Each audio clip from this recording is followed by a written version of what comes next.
안녕하세요. 저는 인천에 거주하고 있는 30대 초반 남성입니다. 김포 소재에 있는 이름을 대면 알만한 수첩을 만드는 공장에서 팀장으로 일하고 있어요. 신혼집으로 마련했던 아파트를 한 채 가지고 있고요. 아파트를 언급하는 이유에 대해서는 사연을 듣다 보면 알게 될 겁니다. 현재는 이혼을 한 상태이지만 이혼을 하기까지의 기막힌 사연을 들려드리고자 해요. 어렸을 적부터 집이 부유한 정도까지는 아니나 부족함 없이 자랐습니다. 하고 싶은 것, 먹고 싶은 것은 다 하고 살았고 부모님의 아낌없는 지원으로 무사히 대학도 졸업할 수 있었죠. 경제학을 전공하기는 했지만 군대를 다녀오고 마땅히 제가 무얼 해야 하는지 갈피를 잡지 못했고요. 마땅한 자격증을 따둔 것도 없었기에 더욱 막막했습니다. 부모님은 시간적인 여유를 두고 천천히 생각해보라고 하셨지만 너무 죄송스러운 마음에 뭐라도 해야겠다 싶었어요. 그래서 우연히 좋은 기회로 지금 일하고 있는 수첩 공장에 취직을 하게 됐죠. 집은 인천이었는데 통근버스가 있어 비교적 수월하게 출퇴근을 할 수 있었습니다. 급여도 나쁘지 않았기에 마음먹고 공장에 출근을 하게 되었어요. 나름 인지도 있고 이름을 대면 알만한 업체여서 나름의 자부심도 느꼈죠. 일한 지 몇 개월 정도 됐을 때 같은 공장에서 일하던 여직원을 만나게 되었습니다. 그 직원은 신입 직원이었는데 제가 사수가 되어 옆에서 일을 알려줘야 했어요. 수수하게 생긴 외모에 싹싹한 성격까지 남자로서 반하지 않을 수 없었습니다. 자연스레 서로 연락처를 주고받게 됐고요. 그렇게 사수와 부사수 사이가 되었죠. 이지은 씨, 입사한 지 한 달이나 됐는데 그동안 도대체 뭘 배운 거야? 사수가 누구야? 뭘 가르쳤길래 이렇게 간단한 업무도 하나 처리 못해, 어? 내가 아니었으면 어쩔 뻔했어? 잘리고 싶냐고. 입이 있으면 말을 하란 말이야. 과장님, 이지은 씨 사수는 접니다. 무슨 일인지는 모르겠지만 이제 막 한 달 된 직원이에요. 제가 조금 더 자세히 알려줄 테니 너무 노여워 마세요. 이제 한 달밖에 안 됐는데 뭘 알겠냐고요. 뭐? 영은 씨, 내가 자기 그렇게 안 봤는데 말이야.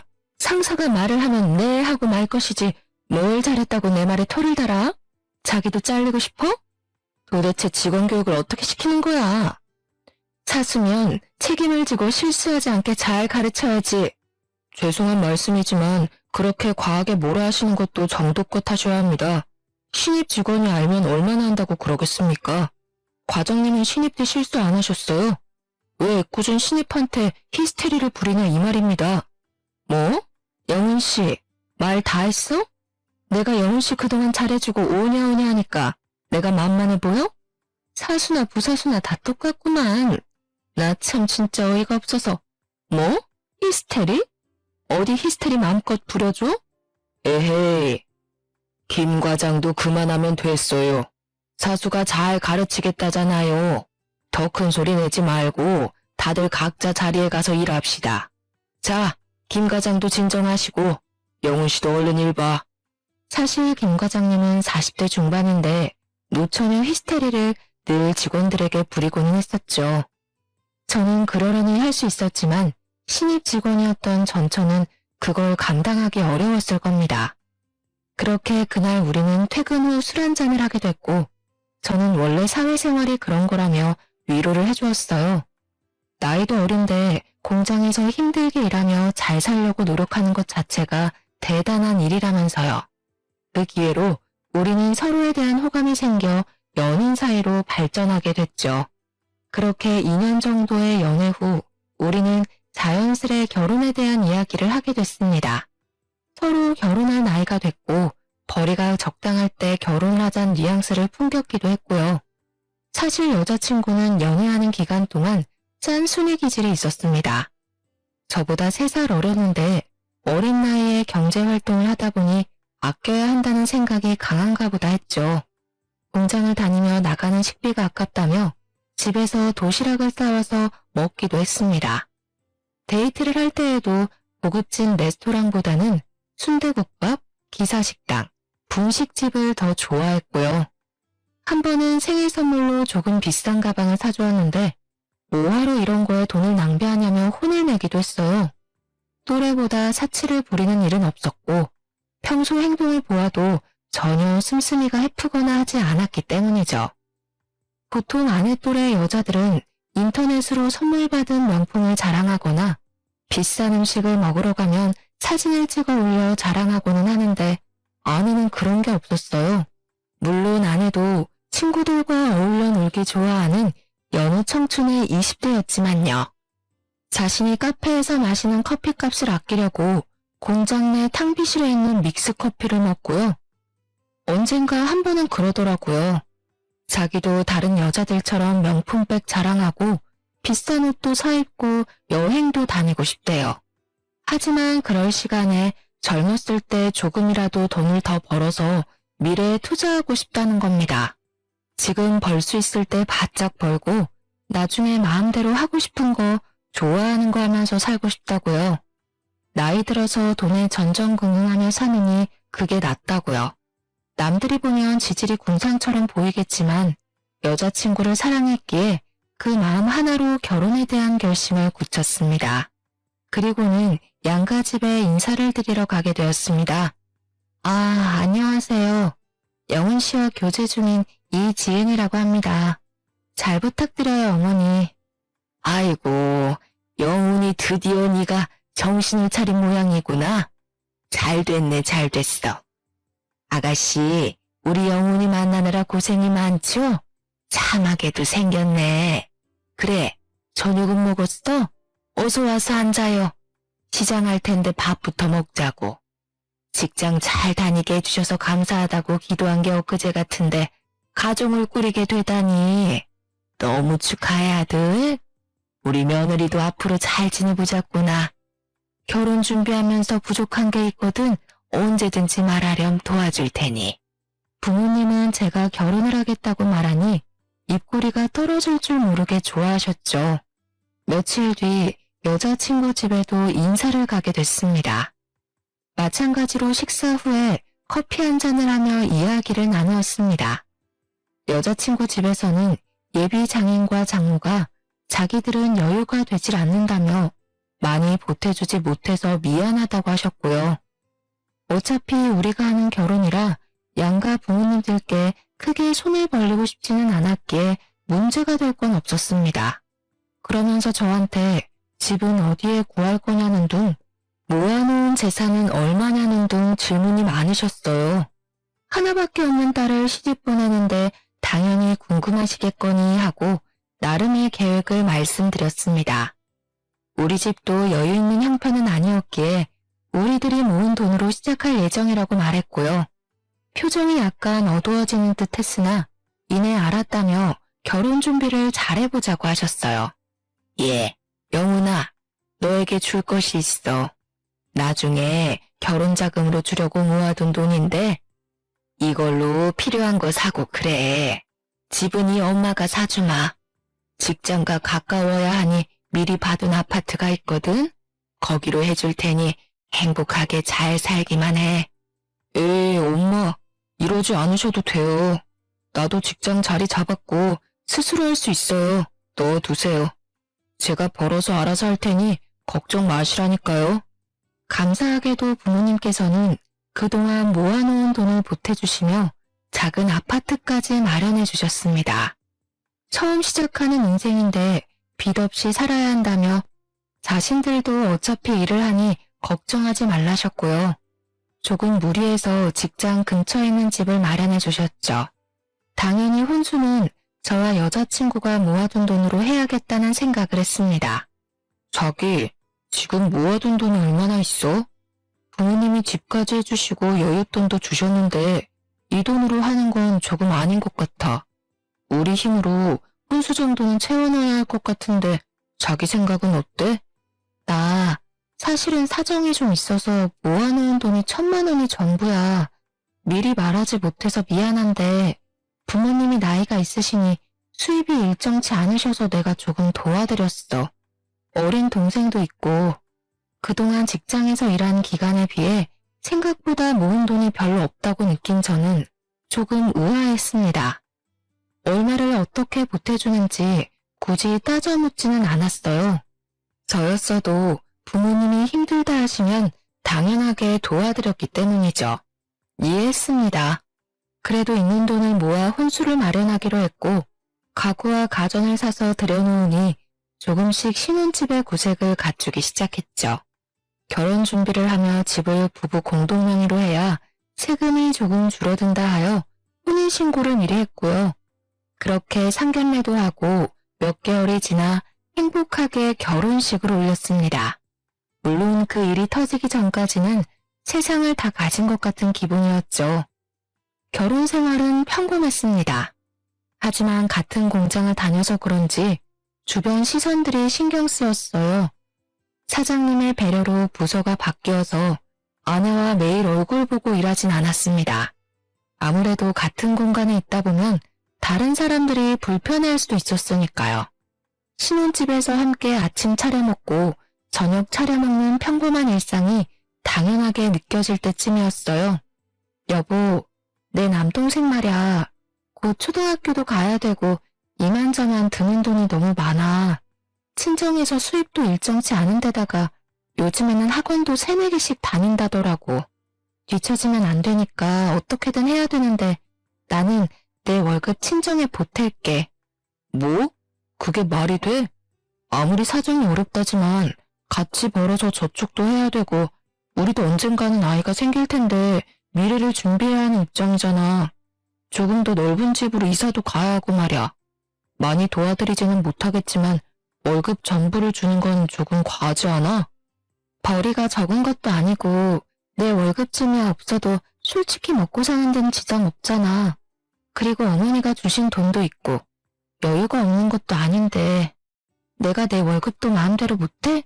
여보가 너무 이기적인 거 아니야? 뭐? 이기적이라고?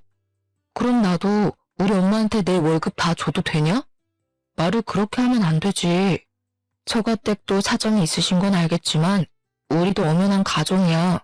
우리 가정을 위해서 써야지 왜 장인 장모님한테 돈을 그렇게 주는 건데? 장인어른도 일하시고 장모님도 일하시는데 아무리 그래도 그렇지. 월급 전부는 좀 심하지 않아? 저는 솔직히 어이가 없었습니다. 용돈을 안 드린 것도 아니고 그렇게 생활이 어려울 정도로 부족하다는 생각이 들지 않았어요. 현재 장인어른은 아파트 경비원 일을 하고 계시고 장모님은 국민연금을 받고 계십니다. 그래도 장인어른이 벌고 계시는데 애 한 명 키우는 게 그렇게 힘든가 싶었어요.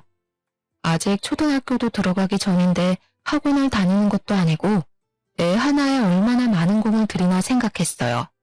남동생을 얼마나 끔찍이도 아끼길래 그렇게 많은 돈이 필요한가 싶었어요. 그래서 아내가 굳이 이렇게까지 월급을 올인하면서까지 생활해야 하나 싶었죠. 제가 아직 아이가 없어서 그런지는 모르지만 아내에게 너무 과한 처사 같다고 이야기했습니다. 아내가 울면서 엄마 아빠가 힘들어하시는데 남동생을 위해 버는 게 뭐가 이상하냐며 소리치더군요. 그래 좋다 이거예요. 다 이해하는데 아무리 그래도 저희도 엄연한 가정 아닙니까? 저희도 언젠가는 아이를 낳고 가족이라는 울타리 안에서 살아야 하는데 미리 준비를 해도 모자랄 판에 월급 올인이라뇨. 저는 화가 났지만 참고 이내 한숨을 쉬며 아내를 설득했습니다. 상황을 이해 못하는 건 아니야. 앞으로 살면서 드는 돈이 더 많아지겠지. 그래도 월급 전부를 주는 건 좀 아니야. 우리도 우리의 생활이 있고 미래를 생각해야 하는데 그런 준비를 하나도 못 해두면 우리도 난감하잖아. 그러니까 100만 원만 보태드리고 나머지는 저축을 하던 자기가 쓰던 그건 마음대로 해. 내가 내 월급을 마음대로 하지 못한다는 게 조금은 아쉽네. 하지만 자기 말처럼 우리도 한 가정이니 나도 가정에 충실해야지. 자기한테 매달 100만 원 줄 테니 자기가 직접 보내드려. 대신 나머지 돈에 대해서는 터치 안 했으면 좋겠어.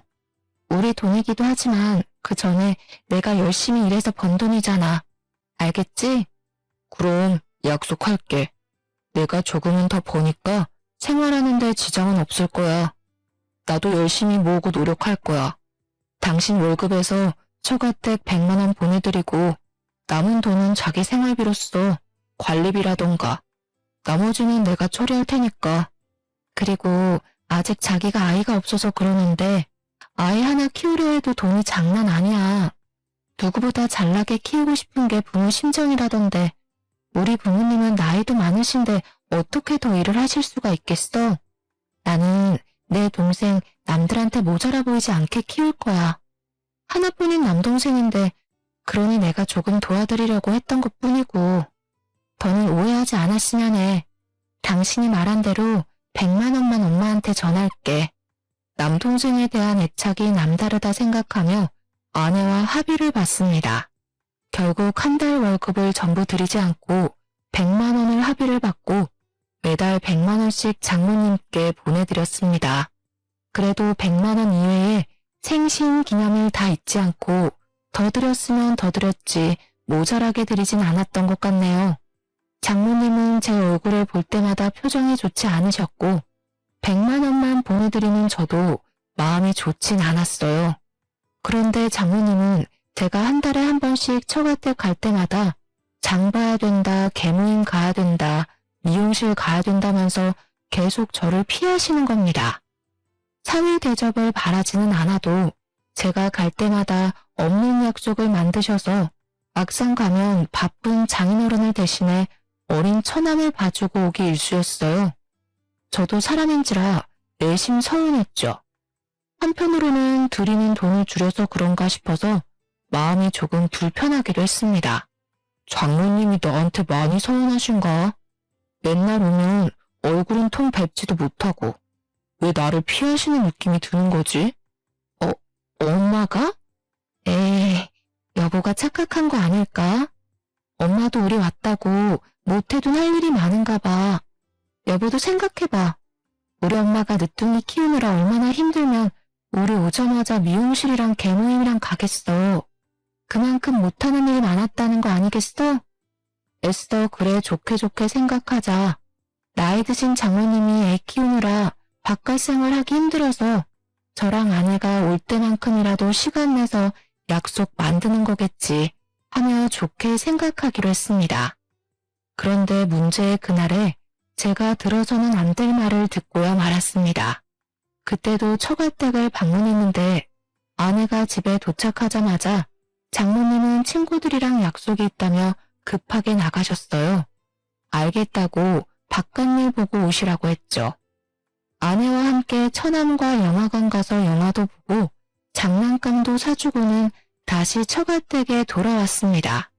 주말인데 운전을 해서 그런가 저녁 식사를 한 뒤 피곤해서 잠이 들어버렸어요. 그러나 자던 것도 잠시 수근수근거리는 소리에 잠에서 깨고 말았습니다. 거실에서 아이의 소리가 들렸고 아내와 장모님이 대화를 나누고 있었죠.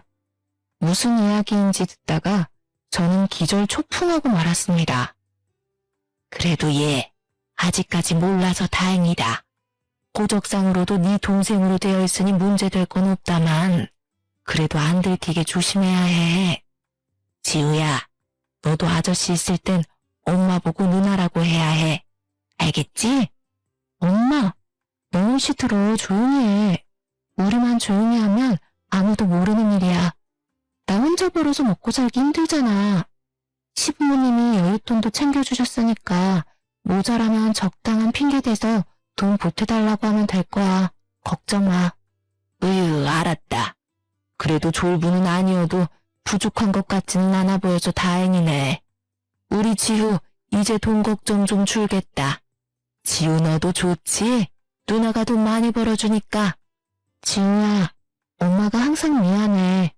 지우가 엄마라고 부르고 싶어 하는 거 알아. 엄마랑 할머니랑 있을 때만 엄마라고 해야 해. 알겠지? 아저씨나 다른 할머니 할아버지 계시면 누나라고 꼭 부르고. 착하지 우리 지우? 아내는 나이 차이가 많이 나는 7살짜리 남동생이 알고 보니 동생이 아니라 지 자식이었던 거예요. 고등학생 때 일찍 무리와 어울리다 사고를 쳤고 임신을 해서 낳은 아이가 어린 처남이었습니다. 아이의 아빠는 누군지 모르며 자기 자식인 걸 모르니 둘만 조용히 하면 되는 거라는 이야기를 하는 겁니다. 근데 아이가 다 듣고 있는데도 저런 말을 하는데 아이는 일말의 표정 변화도 없는 겁니다. 자기 엄마가 내 아내라는 걸 알면서도 아내의 아들은 지금껏 아내한테 단 한 번도 엄마라고 부르지도 못한 거였어요. 당연히 내 엄마인데 엄마한테 왜 누나라고 해야 하는지 어린 아이여서 이해가 안 될 텐데 말이에요. 그리고 엄마 말대로 부자는 아니지만 집안도 나쁘지 않아. 어차피 아파트까지 해주셨으니까 더 이상 돈 들어갈 데 없을 거 아니냐고. 내가 엄마한테 내 월급 그대로 주자고 했는데 절대 안 된다는 거야. 나중에 우리도 애 낳고 살려면 미리 준비해야 한다고. 그래서 100만 원만 보내게 된 거야. 어쩔 수 없었어. 그런데 난 우리 지우 좋은 학원 보내주고 좋은 거 입히고 하려면 돈이 더 필요해. 그러니까 아무 걱정 말고 돈 부족하면 이야기해. 알겠지? 알았다니까 그러네. 지우는 걱정 말고 너는 일단 김서방이나 잘 구슬려 봐. 사람은 괜찮아 보이더만.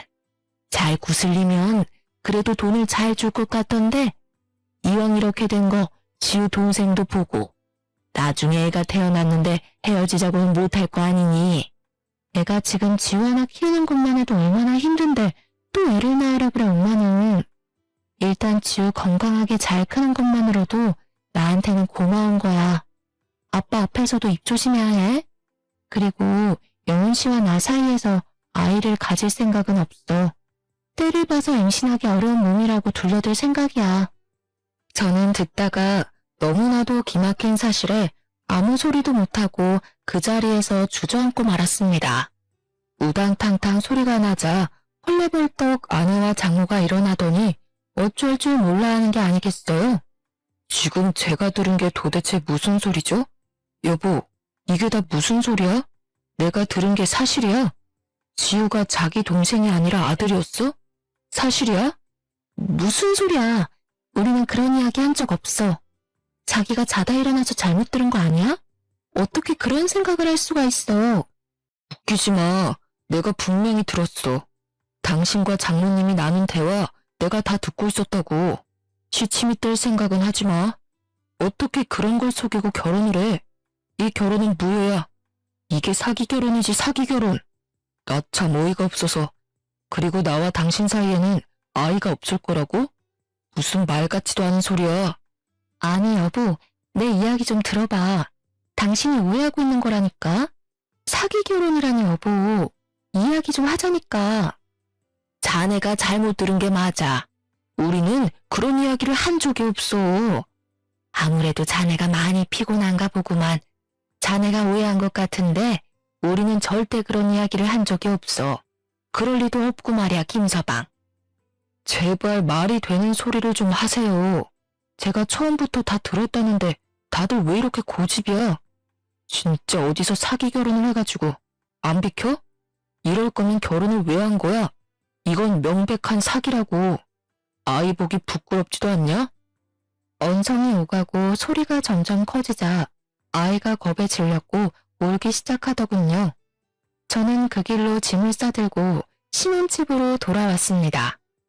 당장 부모님께 사실을 알려야 했지만 저도 생각 정리를 해야 했기에 어쩔 수 없이 신혼집으로 왔고요. 상상도 못한 일이 저에게 벌어진 것도 웃긴데 몇 년을 절 깜쪽같이 속였다 생각하니 너무 괘씸하고 분하기 짝이 없었습니다. 다음날 정신을 차리고 날이 밝자마자 시청에서 이혼 서류를 가지고 처가에 갔어요.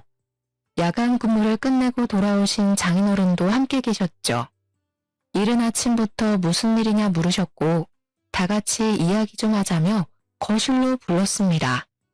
혼인신고를 이미 해버린 상태였고 결혼 1년 만에 이혼을 해야 하는 저는 어이가 없었어요. 거실에 장인, 장모, 아내를 불러다 앉히고는 이야기를 했어요. 이혼 서류를 턱하니 내미니 장인어른은 이게 뭐냐며 어리둥절하셨고 아내와 장모님은 거의 반포기 상태로 될 대로 되라는 듯이 말했어요. 어제 거실에서 나눈 이야기는 뭔지 사실인지 물었죠. 그래, 나 고등학교 때 많이 사고 쳤어. 흔히들 말하는 일진이라고 하는 무리랑도 어울렸고 그렇게 방황하면서 술도 먹고 담배도 폈다. 그러다가 아이가 생긴 걸 알게 됐지. 아이 앞에서 할 말은 아니지만 이미 알았을 때는 수술할 수 있는 시기도 놓쳤어. 그때가 고3이었나? 도움을 청할 곳이 없던 나는 그대로 가출을 했지. 그래서 미혼모 시설에 가서 애를 낳았어. 그 아이가 지우야. 그리고 당신한테 말 안 한 게 있는데 우리 신혼집 담보로 대출도 받았어. 그걸로 아빠 차 바꿔드렸고. 됐어? 이제 속 시원해? 일부러 숨기려고 했던 것은 아니야. 어쩌다 보니 일이 이렇게 된 거지. 그렇다고 앞길이 창창한 애를 고작 애 하나 때문에 가로막을 순 없지 않겠나? 지우한테는 미안하지만 우리 호적에 올려 동생으로 키울 작정이었어. 문제될 건 하나도 없고 말고 호적 정리도 깨끗하고 그러니 자네가 이해를 좀 해주었으면 좋겠어.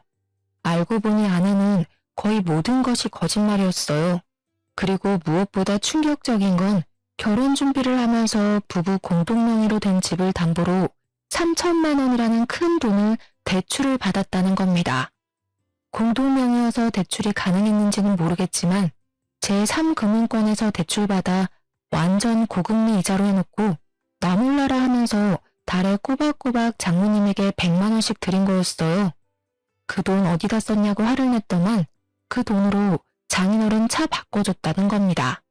이 말도 안 되는 상황에 너무나도 당당하고 태연한 그들의 모습을 보고 치가 떨렸습니다. 그래, 이왕 이렇게 된 거 더 말할게. 사실 우리 아빠 차 오래되긴 했어도 굳이 바꿀 정도는 아니었어. 근데 이제 딸내미 덕 좀 보고 살 때 되셨잖아. 나이도 있으시고. 그래서 아파트 출근하러 갈 때 더 좋은 차 쓰라고 10년 만에 차 바꿔드린 거야. 딸이 아버지 효도해드리겠다는데 그게 그렇게 이상해? 아니, 효도는 당신이 직접 번 돈으로 해야지. 왜 우리 엄마가 해준 아파트로 담보받은 거면서 왜 당신 마음대로 써버렸어? 최소한 양심이 있다면 상황 설명하고 상의라도 했어야 하는 거 아니야? 어차피 결혼한 마당에 공동명의니까 상관없지 않아? 당신은 장인한테 효도하는 게 그렇게 싫어? 그렇게 안 이꼽니? 대출 좀 받았다 쳐. 일하면서 갚아나가면 될 문제 가지고 그렇게 꼬투리를 잡아야겠어? 당신 원래 그렇게 쪼잔한 사람이야? 당신이랑은 무슨 말을 할 수가 없네. 장인어른은 이런 사실 다 알고 계셨어요? 집사람이 매달 100만 원씩 장모님 드린 거, 그리고 신혼집 담보로 대출받아서 장인어른 차 바꿔드린 거요. 알고 계셨냐고요? 그리고 지우가 제 아내 자식인 것도 알고 계셨어요? 어쩜 그리 하나같이 절 속일 생각만 하셨어요? 아니 이게 무슨 말인 거냐 도대체. 김서방, 난 정말 몰랐네. 몰랐다고. 그저 직장 다니면서 모은 돈으로 바꿔준 걸로 알고 있었네만. 지은아, 여보, 이게 다 무슨 일이야? 지우 이야기는 또 뭐고? 내가 내 돈으로 친정에 돈 보태겠다는데 그것도 안 입고 하질 않나. 내가 알아서 하긴 냅두면 이렇게까지 하지 않아도 됐는데 이왕 이렇게 된 거 미안하다는 사과는 못할 것 같아. 이미 엎질러진 물. 그래, 이혼하자 이거야. 도대체 내가 뭘 그렇게 잘못했니? 오랜 침묵을 깨고 상황 파악을 대충 하신 장인어른이 연신 미안하다며 사과를 하셨습니다. 저는 뒷골이 땡겨서 아내와 장모님의 뺨이라도 후려갈기고 싶었어요. 하지만 사과를 하시는 장인어른과 그런 어른들의 모습을 바라보는 어린 처남을 보고 겨우 참았습니다. 아내와 장모님은 한 번만 봐달라고 자신들의 이야기 좀 들어달라고 사정했지만 제가 매정하게 이혼 서류에 도장을 찍으라고 하자 적반하장으로 나왔습니다. 장인어른은 도대체 무엇하는 짓이냐며 아내와 장모님께 소리쳤지만 그들은 막무가내였어요. 자네 그거 아나? 이미 혼인신고를 한 마당에 이혼하게 되면 신혼집으로 마련했던 아파트를 반으로 나누고 위자료까지 줘야 해. 아이의 양육비를 줘야 한다는 얘기야. 부부 공동명의잖아. 그러니 나누어야지 안 그래? 당신 그만하지 못해? 그게 어디서 배워먹지 못한 태도야? 김서방한테 무릎을 꿇고 빌어도 모자랄 판국에 무슨 자신감으로 그런 태도냔 말이야. 내가 자식 농사를 잘못 지었어. 그만 좀 해. 뭐? 이 양반이 정말 모지리 같은 당신도 내가 걷어주지 않았으면 이렇게 살지도 못했어. 지은이 임신해서 애기 낳아왔는데 그럼 애를 길바닥에 버려? 말이 좋아서 친척이 사정이 있어서 맡긴 아이지. 바보도 아니고 말이야. 도대체 내 팔자야. 뭐? 지우가 지은이 애란 말이야? 저같대 당숙 자식이라며? 그건 또 무슨 소리야? 지은이가 언제 애를 낳았어? 왜 이런 이야기가 나오는 거냐고. 정말 뻔뻔하게 굳이 없네요. 내가 알아도 한참을 잘못 알았네. 아니, 처음부터 내 잘못이었어. 그때 사수로서 일만 했어야지. 내가 눈이 멀었었나 보네. 나 절대 가만히 있지 않을 거야. 절대로 그냥 못 넘어가. 장모님과 아내는 너무나 당당한 태도로 얼토당토 않는 이야기를 하는 겁니다. 결국 저도 지우를 생각해서 끝까지 잡고 있던 이성의 끈을 놓아버리고 말았죠. 그래서 가사소송으로 혼인 취소만 하려고 했는데 그들을 사기죄로 고소를 하기로 마음먹었어요. 제가 해온 집을 부당하게 담보까지 받아서 장인어른 차를 바꿔주었으니까요. 더욱 가관인 것은 아이가 아내의 아들이라는 것을 장인어른도 오늘에서야 아셨던 거예요. 장모님 친척분 중에 사정이 있어 호적에 대신 올려 키워주고 있다는 걸로 알고 계셨던 거죠. 딸내미가 배가 불러왔음에도 몰랐던 건 장인어른이 그 시기에 해외 출장을 다녀온 덕분에 정말 하나도 몰랐다는 겁니다. 그대로 부모님께 사실을 말씀드렸고 얼굴을 뵐 면목이 없었는데 오히려 저를 걱정해 주셨습니다. 화를 내실 줄 알았는데 오히려 마음이 힘들 저를 위로해 주시는 모습에 가슴이 아팠어요. 어려서 부족함 없이 키워주고 뒷바라지 해주시는 부모님에게 효도를 하지는 못할 망정 불의를 저지른 것 같아 너무 죄송했기 때문입니다. 사람이 살다 보면 말이야, 이런 일 저런 일 산전수전 다 겪게 되어 있어. 이번 일도 인생을 살면서 겪은 하나의 일이라 생각하고 너무 깊게 담아두지 마. 엄마 아빠는 괜찮으니까 말이야. 영훈이 너 정신줄 놓지 말고 앞으로 더 잘 살면 그거면 돼. 정말 미안해 엄마. 나도 직장 잘 다니고 자리 잡고 좋은 모습 보여주려 했는데 뜻대로 되질 않아서 엄마랑 아빠한테 너무 미안해요. 전 그 파렴치한 놈들을 절대 용서하지 않을 생각이에요. 엄마 아빠한테 미안해서라도 그렇게 못하겠어. 꼭 천벌받게 할 거야.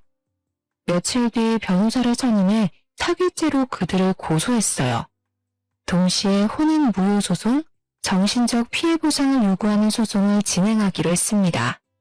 당연히 아내에게 유책 사유가 있었고 재판은 저에게 유리한 쪽으로 흘러갔죠. 아내가 부부 공동명의를 빌미로 대출을 받아 빚을 만든 점, 본인의 아이를 동생이라 속이고 그 사실을 배우자에게 의도적으로 숨긴 점, 맞벌이로 같이 일하고 가사노동을 하긴 했으나 본인이 얻은 이득은 가정에 하나도 도움이 되지 않은 점 등 아내에게 유책 사유는 너무 많았습니다. 오히려 아내가 저에게 8천만 원의 위자료를 지급해야 한다는 결론이 나자 아내는 항소를 했습니다. 자신도 맞벌이를 하고 집안일을 했는데 왜 위자료를 줘야 하냐며 말이죠. 재판에서 지던 날 법정을 나오며 저에게 악에 받쳐 소리를 치더라고요. 끝까지 이렇게 나오시겠다. 맞벌이 하면서 나도 가사를 분담해서 잘했고 아내로서의 역할 충실히 이행했어. 재산 분할이 불가하다니 가능키나 한 소리야? 난 절대 얌전하게 안 끝내. 절대로. 곧 죽어도 자기 잘못은 모르는구나. 당신 사기죄가 얼마나 큰 죄인지는 알고 하는 소리야? 인두껍을 쓰고 어떻게 그런 짓을 할 수가 있어. 지나가는 개를 붙잡고 왈왈 짖기만 하지. 즉 개 같은 소리라는 거야. 맞소송? 까짓 거 해. 아직도 당신이 뭘 잘못했는지 모르는가 본데 어디 한번 끝까지 가보자고. 사기죄든 뭐든 꼭 콩밥 먹게 해줄게. 처음에는 처가댁도 변호사를 선임해서 항소하고 맞소송을 하기도 했어요. 하지만 여유가 없던 그들은 수임료를 감당하지 못했던 탓에 1년 정도의 긴 법정 싸움 끝에 결국 저에게 소송을 취하해달라고 찾아왔습니다. 제가 쉽게 소송을 취하해주지 않자 저희 부모님에게까지 찾아왔더군요. 어느 날 장인어른은 지우를 데리고 저를 찾아오셨습니다. 자네가 그동안 얼마나 힘들었을지 내 감은 안 잡히네만 감히 말할 수도 없는 노릇이고 소송도 내 의지와는 상관없는 일이지만 애초에 지은이와 마누라는 나는 안중에도 없었어. 미안하지만 자네가 나를 봐서라도 선처를 해주면 안 되겠나? 내가 자식을 잘못 키웠네. 못난 이 사람을 봐서라도 용서해주게. 아저씨, 한 번만 봐주시면 안 돼요? 진짜 미안해요. 우리 엄마 혼내지 말아주세요. 지우가 잘못했어요. 미안해요. 자네가 그날 그렇게 집에 가버리고 나도 더 이상 같이 살 수가 없어서 나왔네. 처음에는 혼자 나왔는데 지우가 지은이랑 마누라 틈 사이에 껴서 제대로 살 수가 있을까 해서 결국에는 내가 데리고 나왔지. 그래서 지금은 원룸에서 같이 생활하고 있네. 자네에겐 정말 미안하지만 다시 한번 말하지만 제발 선처를 해줄 수는 없겠나? 장인어른은 어린 처남, 아니 그 여자의 아들을 데리고 오면서까지 아이를 봐서라도 한 번만 선처해달라고 사정을 했습니다. 장인어른이 저지른 잘못도 아닌데 괜한 심술로 욕보이는 것 같아 죄송할 따름이었어요.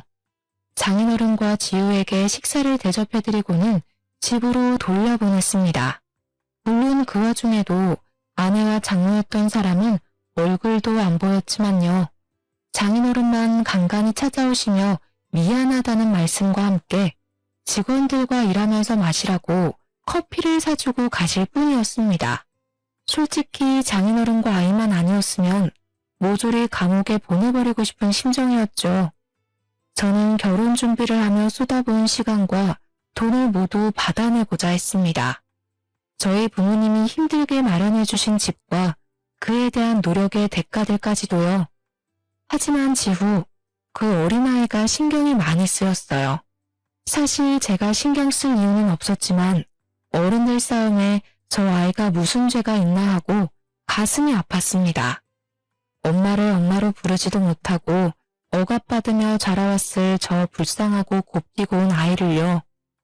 앞으로 밝은 미래에서 활기차게 살아도 모자란데 더 이상 아이에게 상처를 주고 싶지 않았습니다.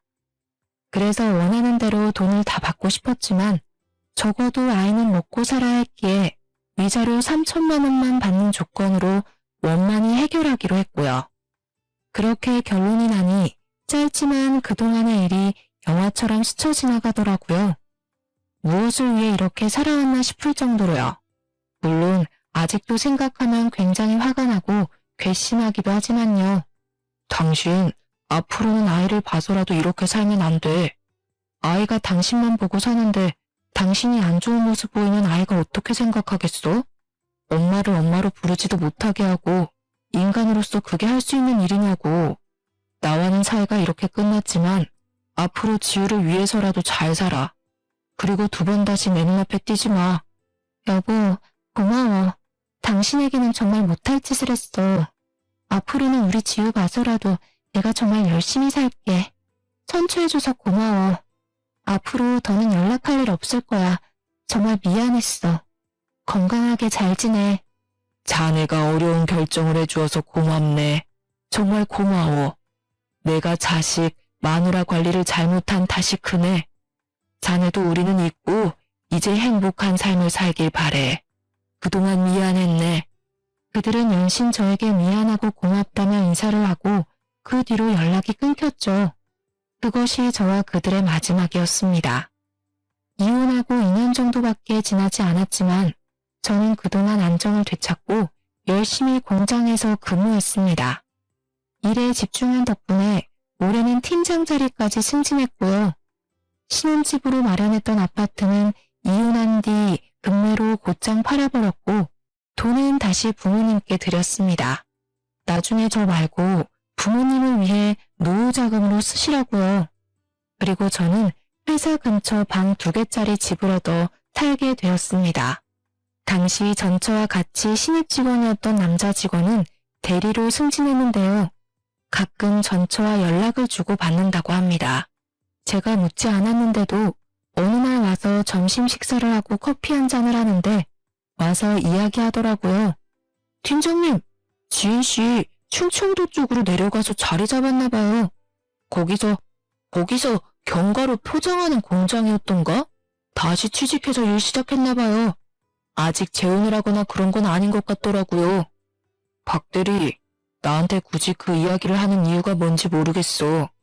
이미 그 여자와 나는 끝난 사이라 더는 그 여자에 대해 알고 싶지가 않은데 말이지.